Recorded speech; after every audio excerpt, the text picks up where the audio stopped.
For the introduction. Thank for you to stay until the very end of the Congress. So, which dose antibiotics in case of renal replacement therapy? As I said yesterday, because I made the same presentation for the nurse session, when you give antibiotics, you need to give an appropriate and adequately. Appropriate is just the antibiotic which is effective in vitro against the pathogens. Then the complex challenge in that case is that, of course, identify the microorganism and potentially deal with resistant pathogens. But the treatment that is adequate means that it is able to achieve adequate, sufficient drug concentration to treat the pathogens in the blood in the site of infection. And this is difficult, this is a challenge, because the presence of a renal replacement therapy and the presence of a critical illness can alter antibiotic pharmacokinetics. And change in antibiotic pharmacokinetics will alter concentration of the antibiotic. So when we start a renal replacement therapy, we can affect drug concentration because both the ultrafiltration or the diffusion procedure and only the unbound antibiotic, the molecule which is not attached to the proteins, will be filtered by the device. And this will, of course, significantly alter circulating drug concentration. Just to make you an example, in green you have the time course of drug concentration, whatever will be the antibiotic, in patients with a normal renal function. You have the peak concentration, the area under the curve, AIC, and the minimal concentration, which is the concentration before the next dose. When you have an acute kidney injury, for those drugs that are hydrophilic, which means 80 to 90% eliminated by the kidneys, you will have this phenomenon of accumulation. So the peak concentration is not influenced, but the drug will be slowly eliminated, and this is why we tend to reduce the dose after a few days or to widen the interval between the next dose. If you apply the renal replacement therapy, of course, this is not effective as a normal kidney, so you will remove a part of the circulating antibiotics, but there will be something between a normal kidney and an acute kidney injury situation. So, of course, you cannot give the same dose than the patients in normal renal function. So, when we want to prescribe antibiotics, usually we use systematic review of the literature, where some authors evaluated studies and tries to summarize what happens and which is the best dose in this situation. This is one of, I think, the most recent paper, already almost 10 years, published in CID, Trotman and co-authors, that review the literature and try to summarize, to give you some advice how to manage drug dosing, antibiotic dosing in this setting. And you see, for example, I put in red some arrows. Cefepime is 1 to 2 grams every 12 hours, which is not the same dose than a normal renal function. It's 2 grams every 8 hours. Meropenem is 1 gram every 12 hours. In all the situations, they recommend lower dosage than patients with normal renal function, which is, of course, logical. But the question is it so simple? Can we think that one fixed dose, as Louis said before, would produce adequate concentration in all critically ill patients on RRT?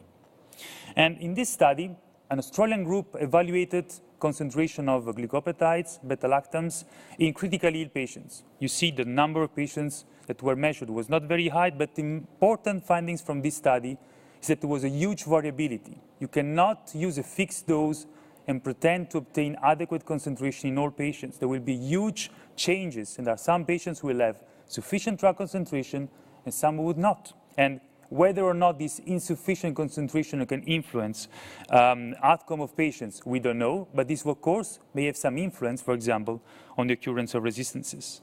And this variability is due to what? First, to the device prescription itself. You may imagine that the intensity, the dose of CVVH can influence the clearance of the drug. But also the time of CVVH, some membrane, you will see now in the next slide, and some factors related to the patient. Concerning the device, the coefficient of sieving, which is the capacity of a drug to pass through the hemofilter, will be dependent essentially on two factors. One is the molecular weight. Teicoplanin is a very high molecular weight, is not very well eliminated by CVVH, by the renal replacement therapy in general. And protein binding. If a molecule is highly linked to the protein, like oxacillin, the possibility that your RRT will eliminate this drug is very poor. Other problems, you may have some absorption. If you give aminoglycosides, some fraction of amikacin, for example, could be linked to the membrane, and this will reduce drug concentration. And finally, residual clearance. some of our patients will keep some urine output. This will add some renal clearance to the device clearance. And if you did, for example, for piperacillin, which is a 10 to 15% biliary extraction, you cannot calculate this just looking at the RRT setting.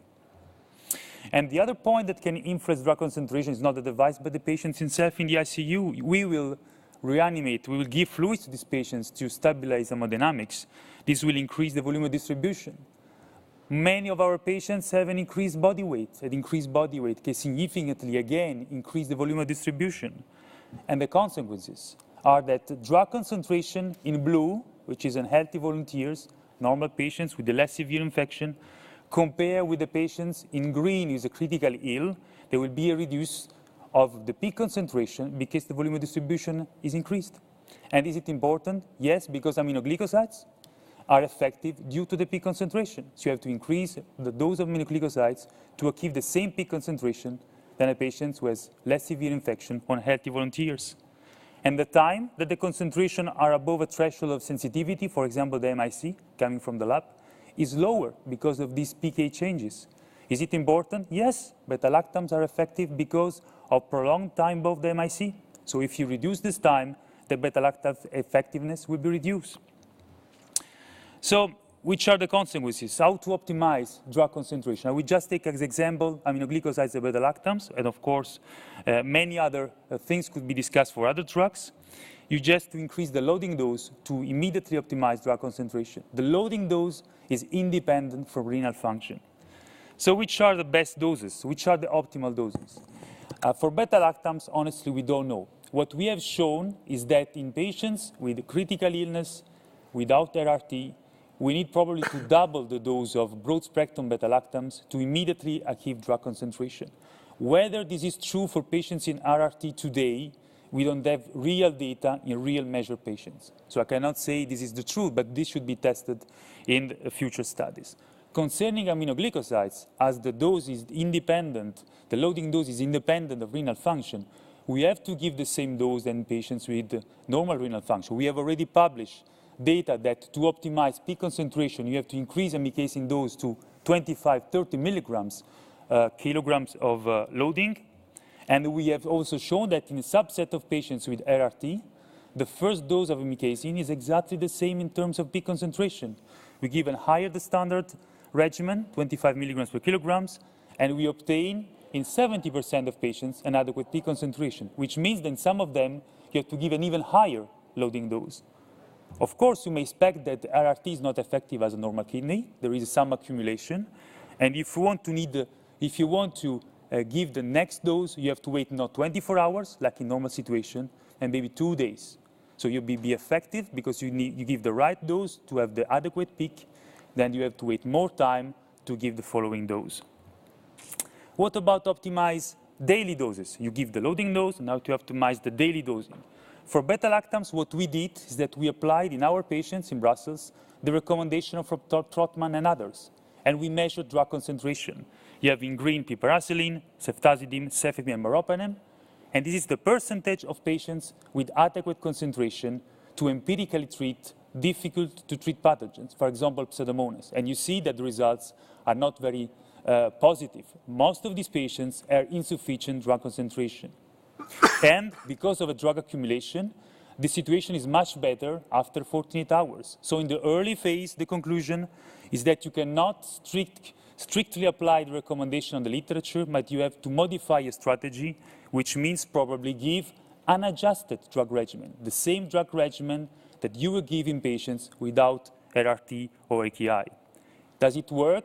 We changed our practice in Brussels and we validated in an observational study measuring beta-lactams concentration in patients on RRT that received unadjusted drug regimen, the same regimen that patients with normal renal function. And in gray, you see the proportion of patients with adequate drug concentration. We reduced from 45% to less than 10%. So it works. If you adjust your daily doses, you will increase the number of patients with adequate drug concentration. What we have learned from this study, this observational study, is that there is no correlation, or very poor correlation, between the intensity of CVVH and drug clearance. So in other words, if you don't measure drug concentration, you cannot predict which patients would have adequate drug concentration. The second point is that as we increase drug regimen, and there is a phenomenon of accumulation after a few days, you will have some patients with a very high beta-lactams concentration, which of course are not affecting in terms of bactericidal activity. Is there any possibility of toxicity? Maybe yes. So after having increased your daily doses in the first hours of days of therapy, then you have to reduce it again to recommended regimens to avoid this potential accumulation. Of course, you may say, I give my unit continuous infusion. So it's not what you showed with intermittent infusion. What should we do? Which is the best drug regimen when you give a continuous infusion on RRT? Only 2 studies have been published, both from Australia. They show that if you give meropenem 3 grams a day, which is again the same dose you would give in normal renal function, well, it will produce 100% of patients with adequate drug regimens. For piperacillin, if you apply Trotman recommendation, 8 grams piperacillin per day, you will have 87%, and only 60% by intermittent infusion. So in that case, if you give piperacillin, 8 grams would be enough, but only if you give it by continuous infusion. What about aminoglycosides? I told you, if you give aminoglycosides, then you have to wait maybe 2 days before giving a next dose. What we have shown in this study is that if you increase the intensity, the dose of CVVH up to 45 milliliters per kilogram, which is very high, you are able to remove a great proportion of circulating aminoglycosides. And then you are able to give a high dose, which is what you want to do for Pseudomonas, and you can remove sufficiently the drug, and you are able to give in 90% of patients the drug regimen the next day. So you have a daily administration of high-dose aminoglycosides. And in those patients who survive these multi-drug resistant pathogens, we have 50% survival with multi-drug resistant pathogens. Most of these patients recover normal renal function, despite we give a lot of aminoglycosides. Of course, I focused my talk on continuous therapies, because most of the literature relies on continuous therapy. What we do today for intermittent dialysis is that we apply the same recommendation coming from the literature in patients coming with the hospital as an outpatient. Of course, I showed you these patients have not the same pharmacokinetics, the critical illness. So can we think that those drug regimens validated in this setting could be valid in our ICU patients? I don't think so, but we don't have data in that setting. And finally, now we have this kind of extended intermittent daily dialysis application, the EDD, the SLED application, and less than 1% of drug have been tested in this setting. So we don't have any proposal. Just to give some example very rapidly, aminoglycosides. If you use a SLED, so an extended daily dialysis, then you see that the removal is quite slow. You need to wait at least 2 days before giving the next dose. That could be a problem if you want to use daily your aminoglycosides against, for example, Pseudomonas. The second point is concerning timing. Should we start dialysis during the administration or after the administration? You can see here on the right side that the peak concentration will not be affected at all if you start a SLED during the administration or thereafter. What will change is the accumulation of the drug. If you start SLED after the end of the infusion, you will have lower true concentration than when you start before. So if you want to give it daily, please give the drug, start your SLED thereafter, and wait for drug elimination. Finally, for beta-lactams, what we know today is that there is a huge variability of meropenem concentration, for example, in patients undergoing SLED. So it's very difficult to predict in those patients which is the best concentration. If you give a continuous infusion and if you give a SLED, you will of course induce a transient decrease of the drug concentration with a recovery somewhat thereafter that can influence, of course, the time that these concentrations are above the MIC, because you have, of course, a specific moment when you are effective and then you have a recovery of drug levels thereafter. And these are at least 2 editorials that suggest that drug dosing during SLED is very difficult, particularly for beta-lactams, for time-dependent antibiotics, because you have so few data, it is impossible to give some advice or kind of idea on how to better prescribe in this setting. So to conclude, you may be very good in pharmacokinetics, which is not my case, and you are able to apply this complicated algorithm to calculate the distribution volume, drug clearance to CVVH, and to immediately prescribe the best drug regimen to your patient. These have never been validated in ICU patients. This is kind of a hypothetical approach, but as you heard before, there is a so huge variability in these patients that if you don't measure, you cannot apply just formulas. My message is that RRT and patients' characteristics affect antibiotics PK and concentration in our patients. If you start a continuous RRT technique, you have to give the same loading dose than in patients without RRT or without any acute kidney injury. Then in beta-lactams, you have to use unadjusted dose in the early phase, just to reduce the dose after 48 hours, especially, again, if you deal with difficult-to-treat pathogens. If you have very susceptible pathogens, regimen doesn't apply. For aminoglycosides, you can increase the intensity of CVVH to potentially give daily your very high aminoglycoside dose.